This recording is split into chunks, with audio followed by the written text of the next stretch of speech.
Before we get into today's video, guys, I thought I would show you a little clip of me going out with my son and buying my daughter a little present that is using the money that one of you guys, Richard, gave me as a donation on the channel when you found out it was my daughter's birthday. So thank you so much, Richard. Here's the results.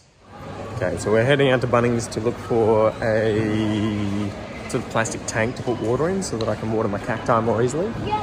But we've come out and we're going to Kmart first, because Richard, one of my followers, was kind enough to donate $5 on YouTube, and we need to buy Joey a 2-year-old birthday present as a result. So yeah, and my present too. Your present too? What are we getting you? I don't know. So we're gonna go have a look. So we're gonna head into Kmart. The sun's going nuts in the background. Come on, mate. Too much energy today, huh? Yeah. Okay. So what do you reckon? We go to the toy section? We're getting closer. Yeah. So are we looking for Joey's or are we looking for yours first? That is not a kid. You reckon Joey would like this, do you? Star Wars stuff? Or Spider-Man? I have a feeling this is what you want, mate. No. Maybe we can find Joey's present and then my present. Okay, we'll keep looking. All right, so you've decided on what you want. You got that, did you? And what did Joey get? A zombie monster truck. Yeah, we go give it to Joey? Yeah. Let's go. No, you gave it to Joey. No, you do it, mate. Come on, let's go. Give it to Joey. Let's go. She's on the couch. Come on, let's go. Joey, look at his present. It's from Richard. You gotta say it's from Richard. It's from me. Joey. Look, Joey, you got a present from Richard. You got an ice cream there and everything, Joey? What? Meow Deus. Meow. Meow Deus. What do you think, Joe? Do you like it? Yeah. Can you see the monster truck? Joey, let me show you what's in the back. Look. Zombie truck. Whoa. Yeah. Can you? What do zombies say, Joey? Rawr. No, zombie doesn't say rub. He said his zombie said a woo.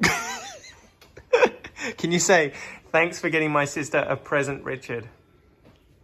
Thanks for getting a present, Richard. For Joey. For Joey. Good job. Da joinha. Hey, Joey. Da joinha? He's there.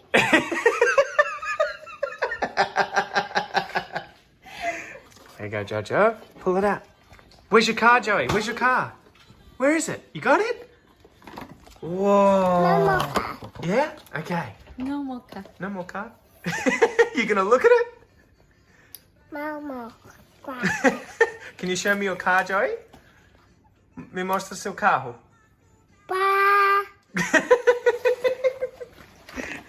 So it was a good day, Noah? Yeah. Mm-hmm. Present.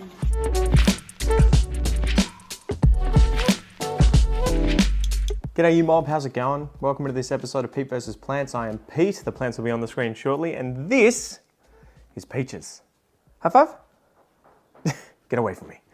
All right, so today I thought I would do a little favorites of the month. I haven't done this in a while. You guys will have to let me know whether or not you think this is a fun and entertaining way for me to spend my time producing content online. But I thought it is sort of a good excuse for showing you guys some of the different plants in my collection that I love at the moment. So I'm gonna go grab them, whip them out, and we'll go through one by one. Okay, so number one is my Philodendron Upi. This thing has been catching my eye quite a bit recently. I think I got this as maybe 3 leaves, and it has since gone off like a frog in a sock and just shot out loads and loads and loads of leaves. It's a pretty good grower once it's got a nice established root system. The only thing that I'm sort of bummed out about is the damage that I kind of did to this leaf, jamming it into my Millsbow cabinet a few times accidentally, but I'm impressed that it's kind of held on and it just has a few of these marks here. Anyway, number one is the Philodendron Upi. It is definitely not overrated, guys. It is a beautiful, beautiful plant. It's as weird as it is beautiful. So definitely recommend getting your hands on one of these if you can find one that is affordable. For transparency, they're coming down in price now, so you probably will find a leaf, cutting for $100 or less. But I paid, I think, more like $400 for 3 or 4 leaves only a few months ago. And yeah, this is my largest one, but absolutely love it. And they get huge. They get absolutely huge. So if you're going to get one of these, if you can grow it outside, that's probably your best bet because they also get very wide. But yeah, just anticipate the fact that it's going to take up a lot of space. So number 1, Philodendron Upi. What do you reckon, Peach? You like this one? Boop. No eating it. Number 2 is actually very similar. It's almost a dupe for the Upi. It is the Philodendron 69686, though I think it recently got named. So I think it was a woman's name from memory. I'll have to look it up and chuck it on the screen because I can't remember it off the top of my head. But this one I love just because, again, it's just weird looking. It's got these kind of like funny lobed large leaves. Hey, get out of it. And it just grows so vigorously. Like this thing has as well just been going up. Can you just calm your farm? It's been going off, and yeah, it's just sizing up so fast. So I'm always looking at this one. It's in my office at the moment, and sorry Peach, I'm gonna have to get you out of the shot and step back a bit. But you can see this one as well gets pretty large pretty quick. Again, I think I got it for maybe $100 or so when I had 2 or 3 leaves on it.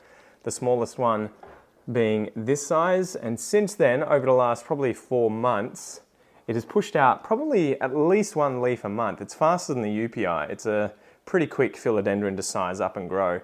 And yeah, you can probably see that I'm air layering it at the moment. So the idea in the future is to propagate this guy and hopefully make him available for purchase through the eBay store. So number 2 is the Philodendron 69686, which has a new name that I've forgotten that I'll hopefully add on screen. Number 3 is my Alocasia Sinuata, and I sort of have a love-hate relationship with Alocasia at the moment. To be honest, guys, I actually threw out my Stingray, the Cupria, and my Mitchellitziana. So the ones that you'd been following for a while in previous videos, which I'll link above, I just rage quit those plants because they have been infested with spider mites on and off for the last 6 months, and it's just been driving me nuts. So they're very affordable and easy to find nowadays, so I just thought, you know what, these are taking up way too much of my mental space. They're going in the bin. I'm not giving them to anyone else because of the pests on them, and they were just literally going between my bathroom. I would blast them down, wash them down. I would give them the treatment with my insecticide. They'd sit in the shower for about a month. After I thought they were clean, I'd bring them out, and then in a month or so, I would find spider mites growing all over them again, and would just be like repeating that process. And I think I did that for each of them about 3 or 4 times. So yeah, sorry guys, I just quit with those ones, got sick of it. So yeah, anyway, this is my Alocasia Sinuata. I got this probably about 6 months ago from Bunnings, and when I got it, it was flowering. So it would have been about winter time, and all the leaves, as you can probably tell, died off because yeah, everything here is very, very small, very young. So it was a work in progress for a very long time. It had flowered, everything had carked it. It was effectively just a stump that sat there doing nothing. So I didn't really have high hopes for it. I was kind of like, what's going to happen with this thing? But it did bounce back more recently. And the reason that it's been catching my eye is just the dark, dark leaves. I don't remember them being this dark when I got it. And I wonder if it has something to do with the nutrient solution that I am using with these guys. And I did a video on that recently, which I will link above so you can check out how I mix my potions in potion class. Snape helped me out a lot back in the day. So yeah, I don't know. It could be the silica. It could be that it's getting loads of nitrogen, but one way or another, these leaves are coming out really dark, and they're very reminiscent of the Sculprum for me. They are that same kind of really dark, grey, almost black in certain light. So yeah, I'm hoping that this guy holds on, does well. He's just in soil, and I've been underwatering the shit out of it, to be honest, guys. I've kind of just had it on the shelf and forgotten about it for the last few months. And yeah, every now and then I get in there and give it a decent drink, and it's holding on. So thank you so much, Alocasia Sinuata. Please, for the love of God, do not get spider mites. I do not want to throw you in the bin. Anyway, let's get on to number 4. Okay, So number 4 are some of my Anthurium crystallinums. So I hear that these are pretty much always hybrids, in Australia at least, where it's very difficult to get your hands on anything that you can be 100% certain is pure, and everyone crosses them so frequently. But I had these pop up for sale at a local store, Plant Addicts Anonymous in Geelong, and I had been selling plants through them, so I ended up just kind of taking 5, and the lovely owner there was just like, I'll just let you know how much you owe me at the end of the month when I have to pay you for the plants you've been selling through the store as well. So I ended up getting these guys. I've no idea what they ended up costing me at the end of the day. I think it was more like $75 each maybe-ish, I'm not sure. I think I grabbed 5, so I probably got a discount. But this one is the dark crystallinum, apparently, again, if I'm to believe what the label says on the box. And this one is just pure standard crystallinum. Again, don't know if they're pure or not, but that's what I was told that they are. Now, they came with, I think, the most recent leaf when I got this guy was this leaf here. And then it pushed out this guy, which got a lot darker, right? You can see this one's sort of dark. This one came out and I was like, wow, nice. And then just the other day, probably over the last week or two, this one had come out and really sized up. I was kind of expecting it to be along this size, but it just kept getting bigger and bigger and bigger. And only over the last few days it started hardening off and going really dark. So yeah, catches my eye every time I go into my office and have a look at my Millsbow cabinet. But yeah, I'm getting onto the Anthurium bandwagon, guys. And just that velvetyness, like you can see the sheen as I turn it. It's just stunning, and I love the fact that these are affordable, right? You can get a plant that is good quality, you know, beautiful leaves, grows well. I underwater these quite a bit, but this one, for whatever reason, hasn't really been browning off at all. It's been doing pretty well, and it's holding onto quite a few leaves, so I'm sort of impressed. What else can I say? It's pushing out even a new leaf as we speak, is coming out here. And I have them set at about 85% humidity inside the Millsbow cabinet. I think they could probably handle just fine my ambient humidity, which is usually around 60%, give or take. But yeah, so that's the dark crystallinum. I love this plant. And then just the standard crystallinum, same story. Now, the interesting thing about this one is, it came to me with, I think, this leaf, and it's pretty dark too, right? Like if I hold these two up next to one another, I find it sort of hard to really see much of a difference. Perhaps I'll see it when they size up a little more. But the interesting thing is, so it came with that leaf, and then the next one to come out was that one. Look how dark that one is. So this blew my mind. And the weird thing that happened with this one is it had all this kind of like superficial damage. So I was freaking out thinking I had thrips or spider mites. I think I sprayed it down a few times, but every time I had a quick look at it, I really couldn't see any bugs, and it didn't seem to be getting any worse. And the other weird thing is it didn't spread to any other part of the plant, and like the new leaf here is fine. So I really don't get what happened there. I don't know if it was a pest and I just managed to kill it without realizing, but I didn't see anything on there. Anyway, so that came out. Look how dark that is. So yeah, if this one's dark crystallinum, then I don't know, I don't get it. Like, what's this then? But yeah, and then the most recent leaf to come out was this beauty, and I'm hoping it's going to get darker and darker and darker as well. But it has way more, I don't know, vibrant veination on it, and probably a high density of veins as well. But they're both beautiful plants. Anyway, I'll go put these guys back. But yeah, goddamn, Anthuriums, guys. Who'd have thought it? All right, so the next two plants, I haven't shown one of them on the channel yet, I don't think. I can't really remember. I don't think I have. The other one, though, I did show a long time ago, and it was one of the first sort of unicorn plants that I got, and I wanted this for ages. So we'll do that one first, okay? And I can't even remember. What number are we up to? Is it like 5?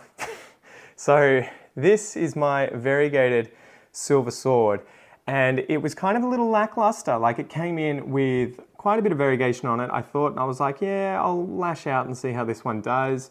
It didn't really impress me for a long time. Like, it shot out a little bit of variegation as it grew, but then you saw that you can see here that it kind of didn't do anything for a few leaves in a row, and I was kind of shitting myself. I was like, okay, well, I guess it's reverted, so I'll have to give it the chop.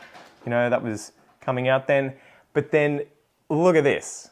What on earth?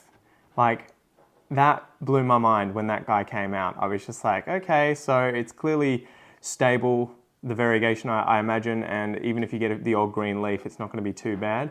But yeah, absolutely stunning. So I'm so glad that I didn't chop it and I let it just keep going. And but yeah, the most recent leaf after that came out like that. So who knows, but this is probably one of my favorite plants in my entire collection because I'm just a sucker for the silver sword, full stop. And so a variegated one like this, I was just like, I have to have this.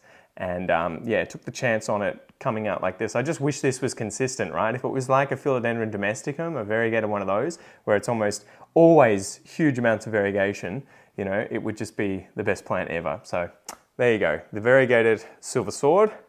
And then lastly, sort of similar in appearance, is my ilsemanii. So this one has been really interesting. I got this probably as about 3 leaves initially. I think when I first got it, this leaf was coming out.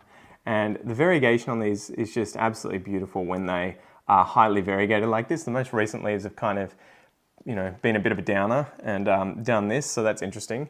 But yeah, it cost me, I think the other one here, the silver sword, was about $500 at the time, and this was about 6 months ago.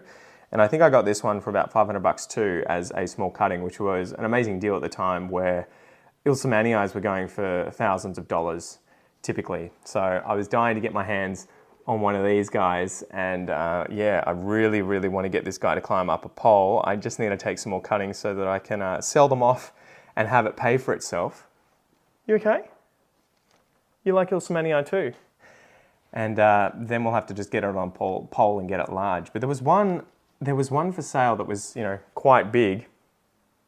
Can I help you? You want to fight? You want to fight? You want to fight? And it was for sale for $10,000 on eBay, probably about 3 or 4 months ago, and it's gone. So yeah, that blew my mind.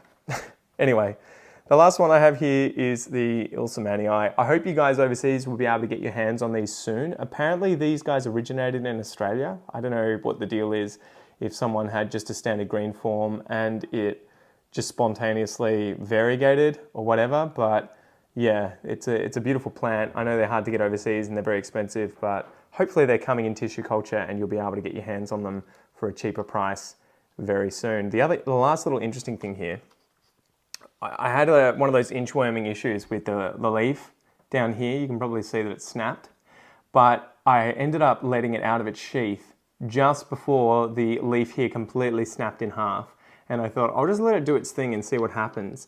And obviously there's a little bit of tissue that has held on, and the leaf has been able to, which one is it? It's this small one here, has been able to hold on, and yeah, it was a beautiful leaf. So there was a funny thing to notice and see.